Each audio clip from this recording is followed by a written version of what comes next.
Pylon listeners, get ready for week 6 here. This is the Pylon NFC North podcast. Let's go around the horn really quick before we get into previewing week 6 of the NFL season. So we got Barney representing the Bears.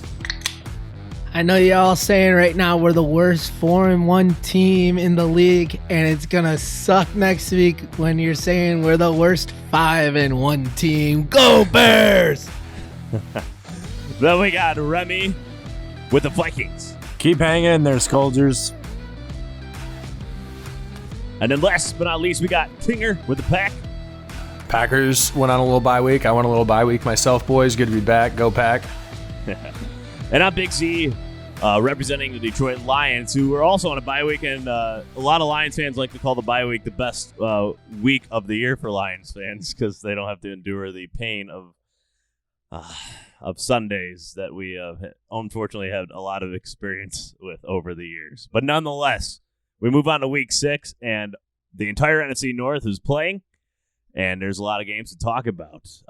So the first one I want to get into here is the Vikings traveling into are hosting, the Atlanta Falcons. The 0-4 Atlanta Falcons, who have 0-5, who have just fired Dan Quinn and their GM of the last 14 years, Thomas Dimitroff. So, Remy, you got to be feeling good about this, right? The Falcons' defense sucks. Their offense is not firing at all. So Julio Jones is still hurt. You are missing Dalvin Cook, probably, most likely, coming into this game. So how you feeling about this Falcons? You got to come on. There's got to be some sort of upbeat attitude out of here, right?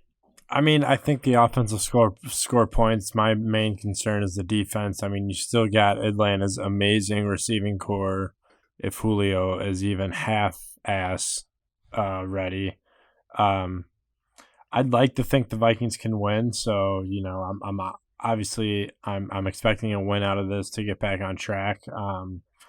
But you gotta stop Todd Gurley. You gotta stop Calvin Ridley. Matt Ryan is no slouch. He's very accurate. But I mean, without Dalvin Cook, it's certainly going to be tough having that shifty running back. But I'd also expect fantasy owners to go grab Alexander Madison and plug him in your RB1 spot. RB2 maybe, but he's going to go off.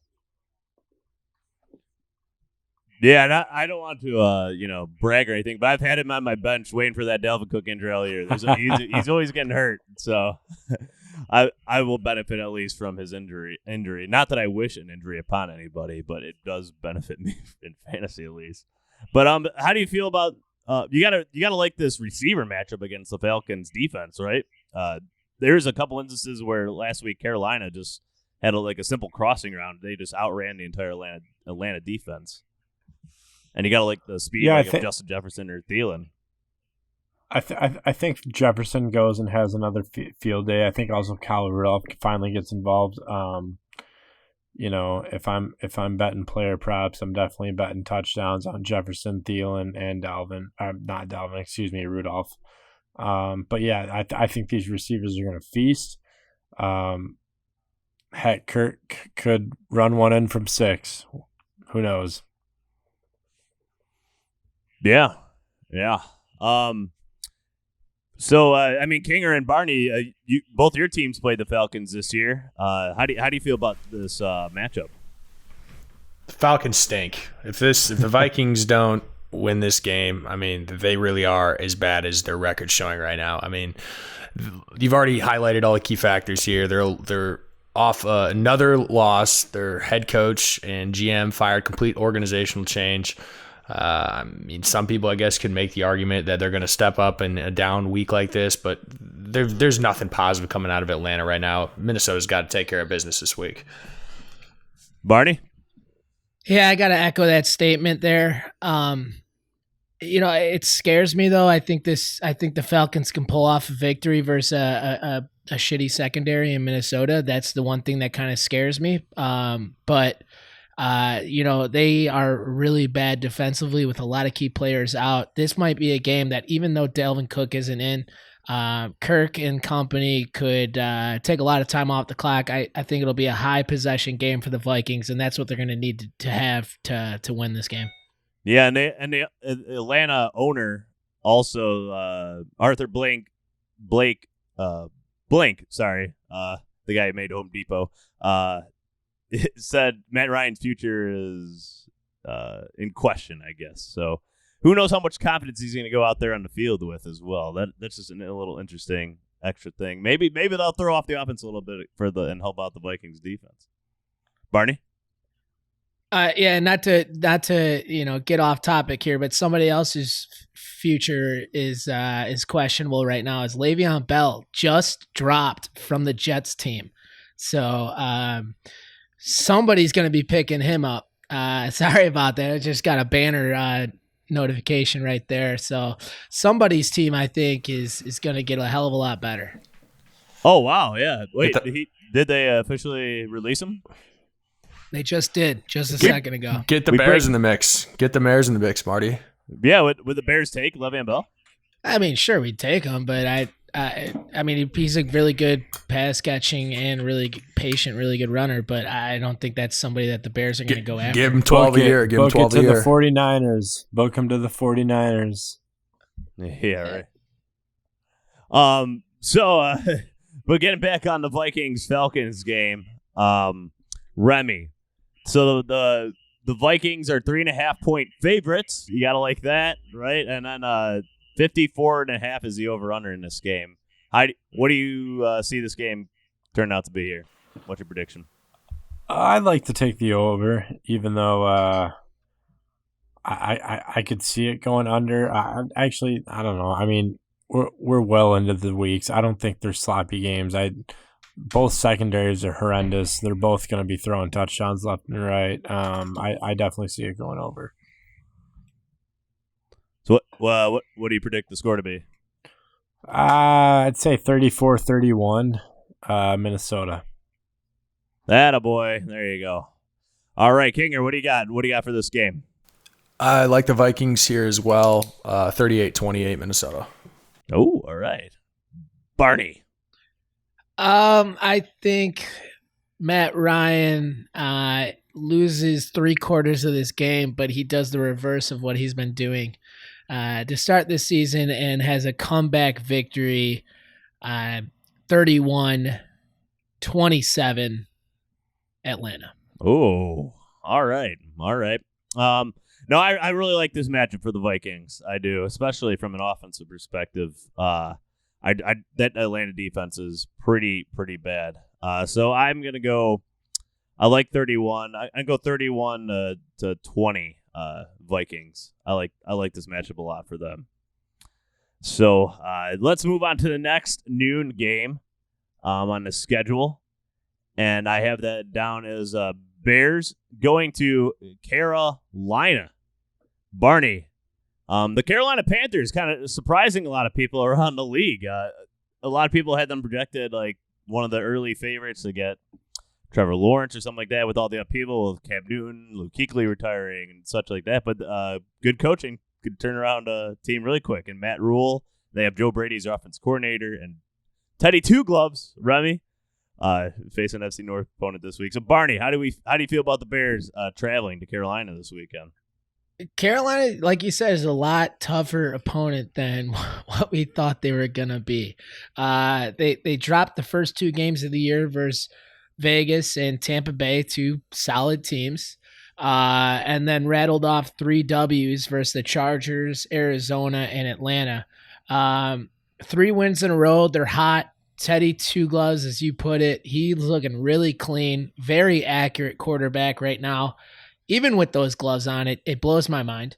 Mike Davis has been filling in phenomenally for Christian McCaffrey, which you got to think, is the running back really that big of a value on a team? But, it looks like CMC might be activated this week, but I don't expect him to play. And if by some chance he does, I think it'll be at a very minimal workload. But, This is a tough team. On offense, they're clicking. They're averaging 24 points a game to the Bears 21.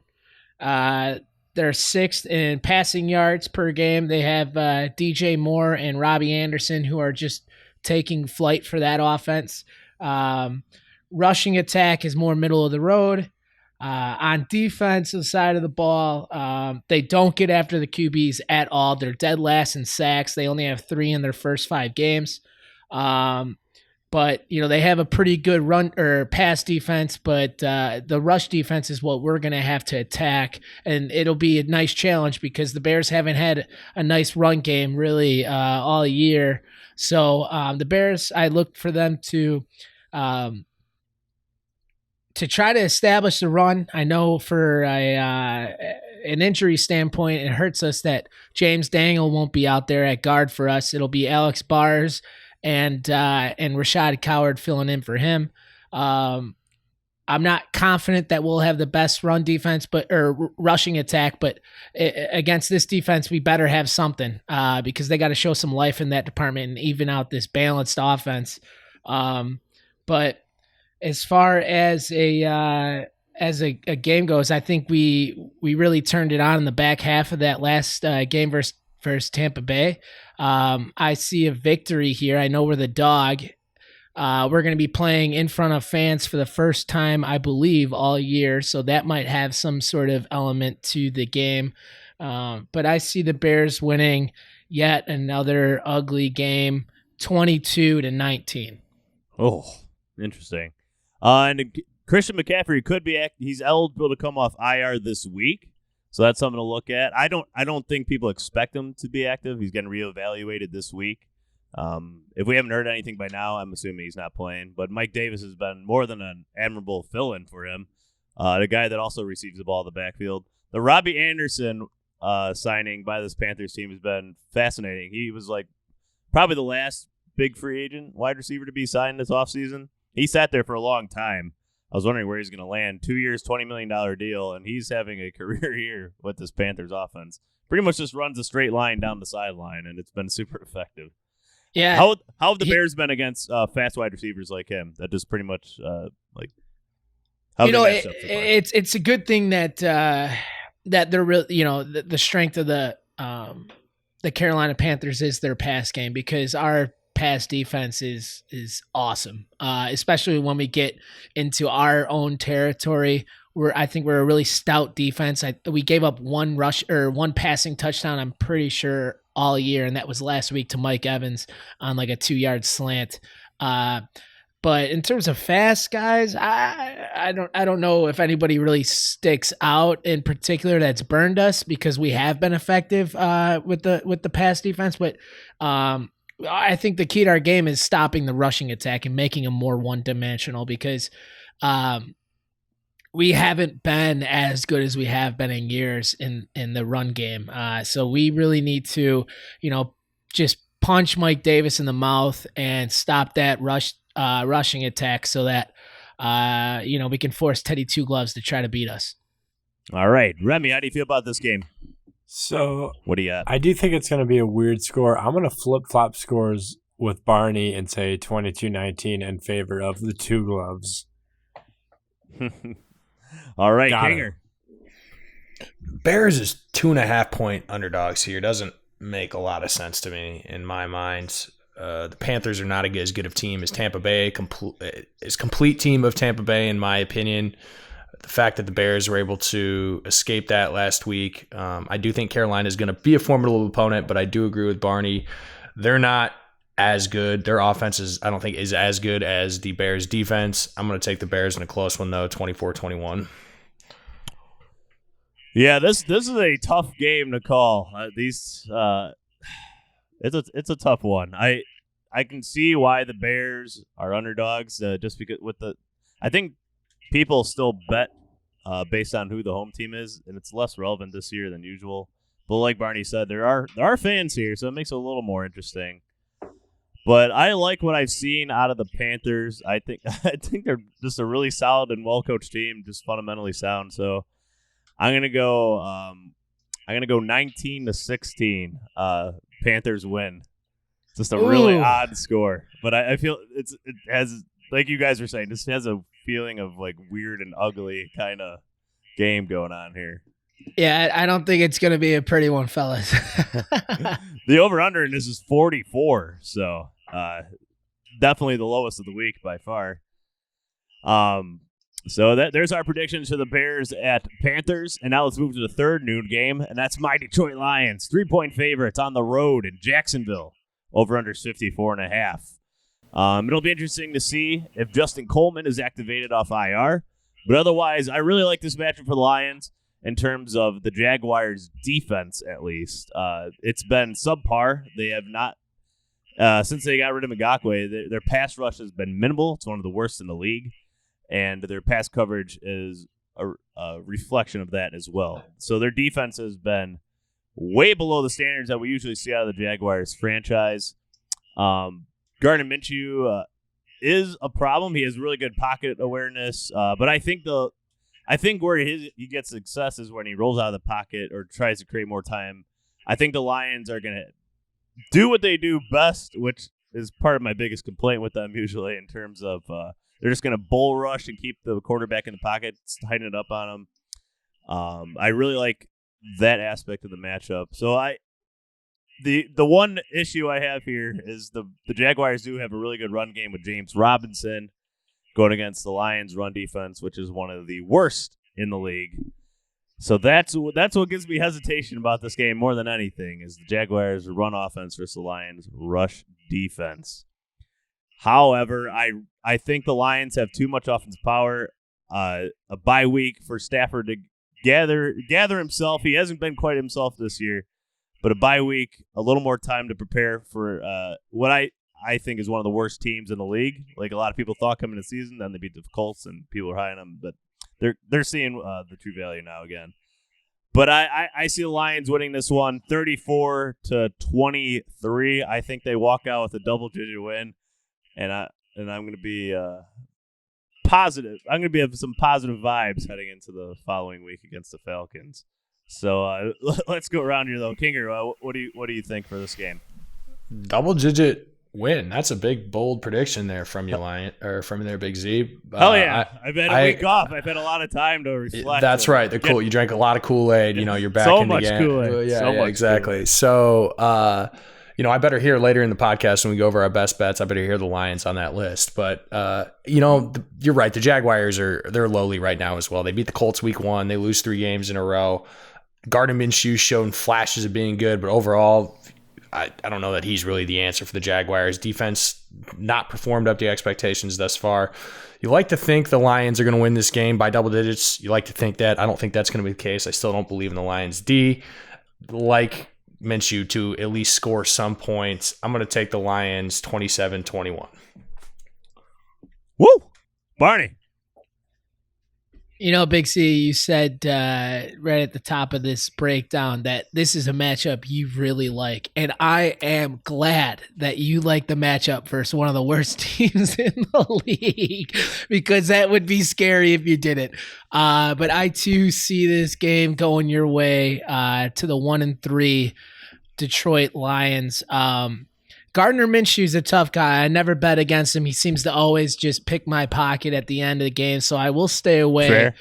But I think the veteran, Matt Stafford, does enough to give Matt Patricia, who is now, can we say he's on the clock now that Dan Quinn is gone? Dan Quinn, Bill O'Brien, yeah. You could argue. I mean, Adam Gase is the only other one that should be deserved to be fired before Patricia. I think, in terms of like who deserves it the most currently in the NFL. Yeah, I know Gase is probably out, but I think Matt Stafford buys Patricia at least another week here, and it's going to be. I think it's a high scoring game by the Lions. I'm going to say 38-21. Yeah, let's go. Look at that faith. I love the faith.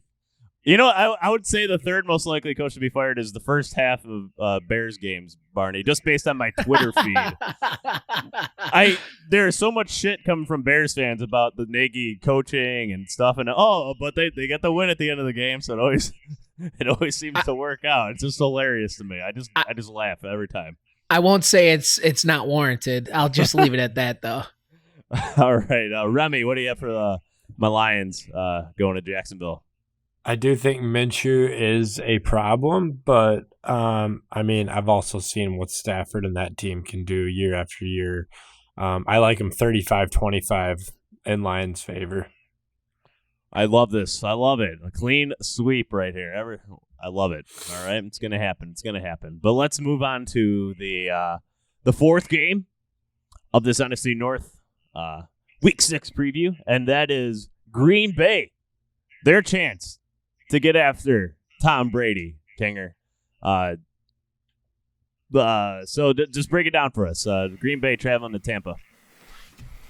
Well, this is probably going to be Green Bay's toughest opponent yet, probably just based on statistics on paper, right? Specifically talking about that Tampa Bay defense.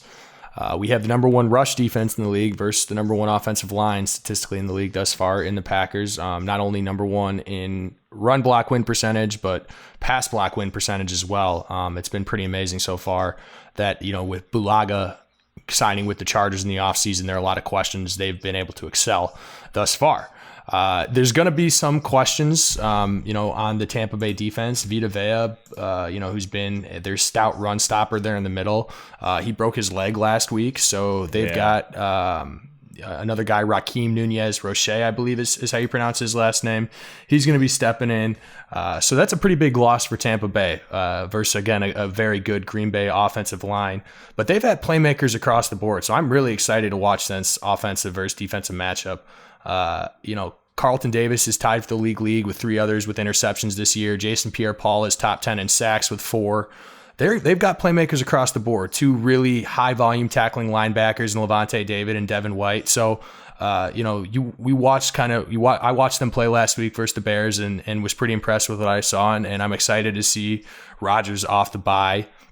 And how he does. Luckily, we're still recording on Tuesday night. We haven't seen the injury report yet this week, but where it's trending that we're hopefully going to have Devontae Adams back on offense. Still not quite sure on Kenny Clark, but that's going to be a big boost for an offense that's obviously already been, pretty much hitting on all cylinders without arguably our best player. So excited to have him back. Tom Brady did not look great last week. I already gave credit to the Bears defense earlier in the podcast, but I don't think there's any reason why Green Bay's defense can't provide very similar challenges that the Bears provided last week, especially with Jair playing so good. Zadarius Smith coming off that great 3-sack game 10 days ago now. Very excited for this one. Green Bay is underdogs. I'm not going to bet against them, right? I still think they're rolling. I still don't think there's a team in the NFC right now that's proven they can stop them. I'm going to take Green Bay in a little bit of a lower scoring game here as well, but I'm going to go 20-17. Yeah, no, Kinger, the Packers are 2-point favorites right now in this game. Oh, is it 2-point favorites? Oh, damn! I must have I flipped the lines around earlier. Then thanks for correcting me on that. Dyslexia, obviously. So I'd still take that as well. Like I said, I think it's going to be a little bit lower scoring. I'm going to give credit to the Bucs defense. I'm going to give them the respect. Hopefully I'm wrong about that, but I still take that line again. 2017 is my prediction. Absolutely. Barney, how do you feel about this game? I think it's hard to bet against Tom Brady, especially after a loss. I don't know what the situation is with Mike Evans. He didn't look all that great versus the Bears. It was clear that he was definitely hobbled by his ankle injury. I'm not sure if Chris Godwin's going to be available. So there's a lot of things that are in Green Bay's favor, that's for sure.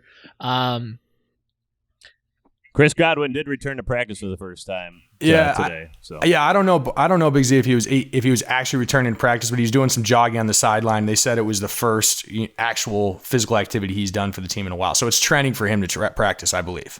I at least know, based on like what the Lions reporters have said about like players running on the sideline early in the week, that's usually an indication they're getting ready to play by that time.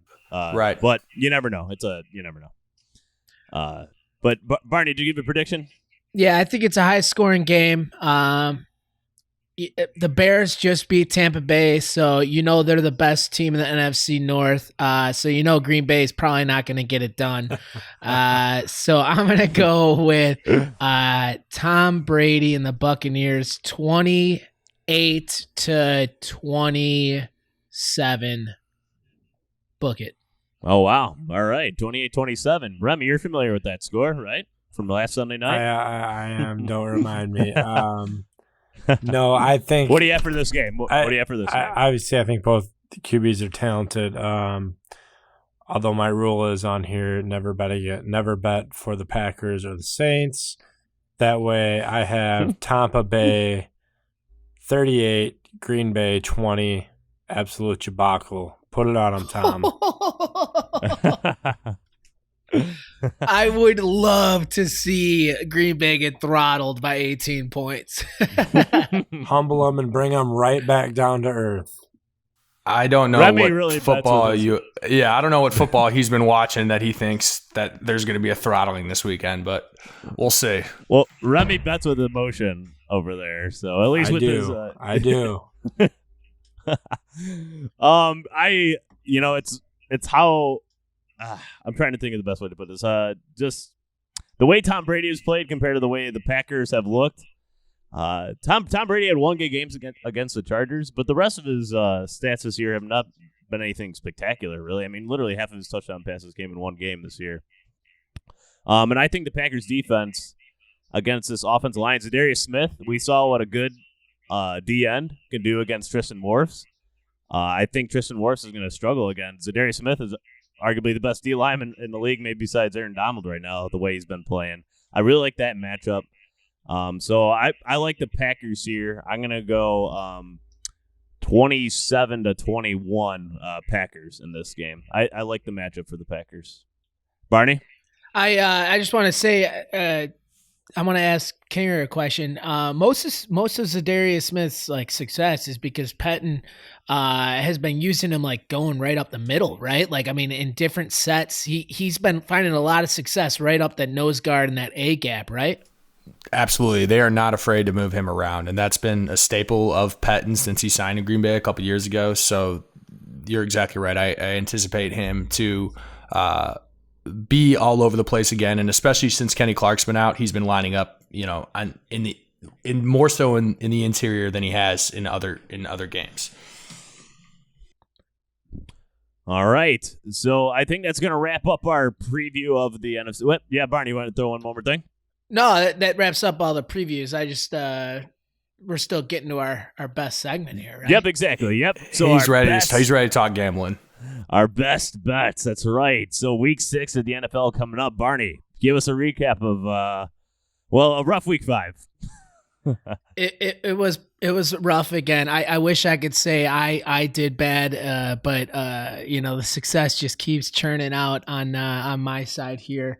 But I think now the standings go me, then Kinger, then Big Z. No, I'm sorry. It's me, Big Z, Kinger, then Remy in last. But I like the way Remy's thinking. He's called out a tie this year. He's already saying Green Bay is going to get throttled. I think it's going to be a big week for him, and I don't even know his picks yet. And I called, and let's not forget, I called Las Vegas over New Orleans. Yes, you did. But going into week 6, I got a question for you guys. Are we jinx believers? Do you guys believe in the jinx? By what? What are you referring to?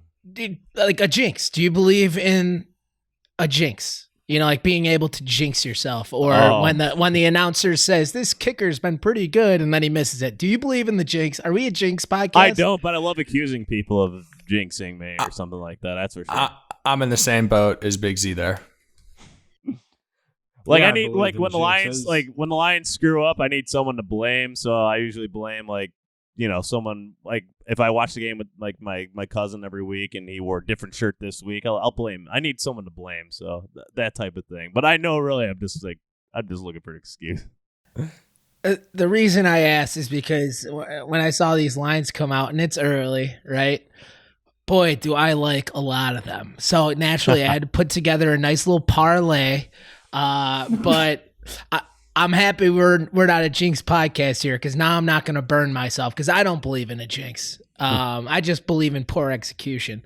But I will share the can't miss parlay on Sunday when I see the final lines come out. But as far as the 3 games that I am keeping an eye on, and I just want to stress this to everyone, I know there's, because of the gambling being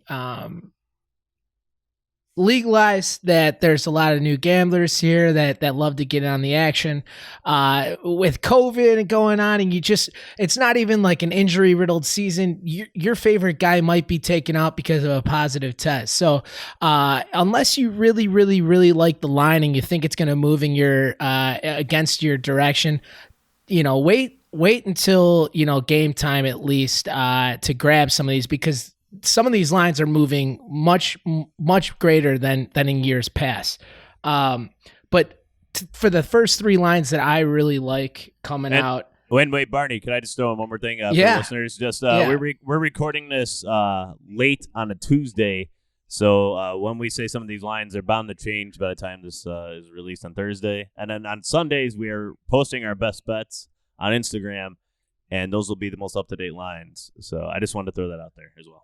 Yeah, no, absolutely. That was a good tidbit there. My 3 lines that I'm looking at, I'll start off Pittsburgh -3.5, hosting the Cleveland Browns. The Cleveland Browns are having their best year in, I don't know, like this century, right? I mean, things are clicking for them. I get it, but Baker Mayfield, he is a quarterback that finds himself in more trouble from his own doing than anything else. And I think when he faces really good defenses, he doesn't do too great. I think 3.5 points for Pittsburgh Steelers is enough to lay there. The next game I really like, the Los Angeles Rams. It looks like their offense is really back to form when they went to the Super Bowl, as San Francisco's looks just god awful. They just got throttled by Miami. Right now, the Rams are at San Fran, and they're laying 3.5 points. I don't believe in the home field advantage, at least this year. And I really like the Rams laying 3.5. And then the last game, I love them all. I don't even know if I want which one to choose here. But I'm going to go with Riverboat Ron. Love the guy, Big Bear D coordinator back in the day. Right now, they're getting 3 points. They're at New York Giants. I think New York Giants is one of the worst teams in the league.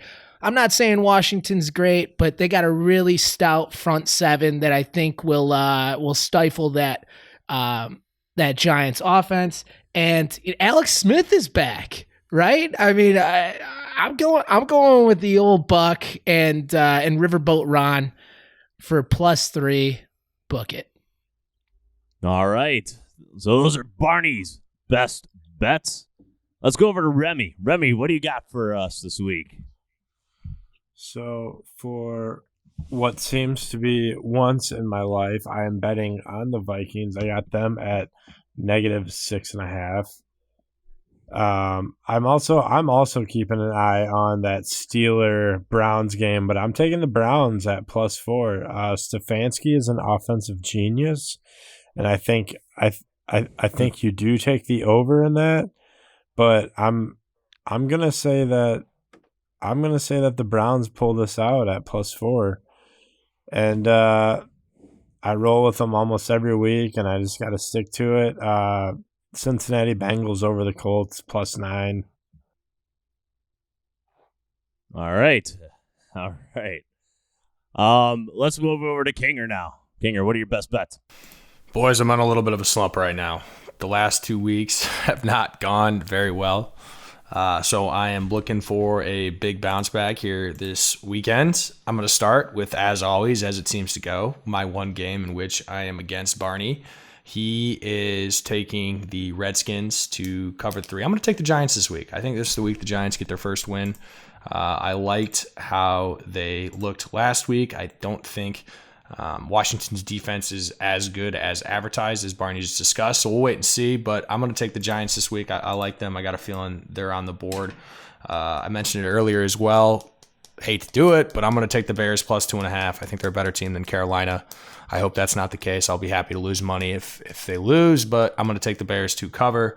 And then finally, it's not that I'm not a believer in Andy Dalton's ability to win a game, but I think the Cowboys' defense is garbage. I like Arizona to minus 2.5 on the Monday night game next week. Cowboys have proven they can't stop anybody. Good Cardinals offensive line. Kyler Murray's electric. They've got playmakers. I like them to win big Monday night versus the Cowboys. Even the Giants could score against them. Exactly. All right. Let me try to break this down. It's just been a rough weekend for me. Last weekend it was rough for me. So, well, we'll try to reconcile this weekend here. I'm gonna go with my Lions. Got to go with them. I said at the top of this podcast what I really like the matchup. 3 points on the road. I take that all the way up to. I take it up to 4. I guess I would say. I need 4.5. Probably pass, but I really like it at 3 right now. I like the Vikings as well. Remy, 3.5 at home against the Falcons. I think that Falcons team with Matt Ryan, he might not be completely focused with his future in doubt, at least with the concerns raised by the owner. So I really like that matchup. And then the third, man, Barney, I really want to say the Rams, but it just seems like a trap to me. Like, it just seems like the classic, like they had one bad game traveling across the country, and now a lot of money is going to be thrown on the Rams, and I just feel like it's a trap. So I really wanted to take that one, but I'm gonna pass on that one. I'm gonna go with the Packers instead. I think they really match up well with the Buccaneers, playing in warm weather, so that no issues there. So I'm going with 3 favorites, 2 of which are on the road. But I really like those close lines, and I like the matchup. So those are my 3 best bets. And those are all our best bets. If you want to see the most up-to-date lines that we're going to put in, check out our Instagram on Sunday. Usually at 10 a.m. We've been putting them up there.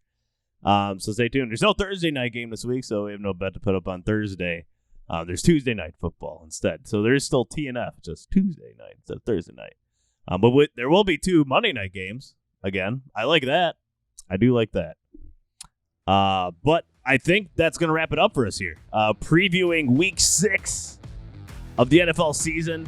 This is the Pylon. So thanks to Barney with the Bears, Kinger with the Pack, Remy with the Vikings. I'm Big Z. This is the Pylon FC North podcast. Please go to Instagram, the Pylon. And please subscribe and review this podcast on Apple, Spotify, or wherever you get your podcasts. Thank you, everybody, for listening, and have a great weekend. And good luck. Bear down.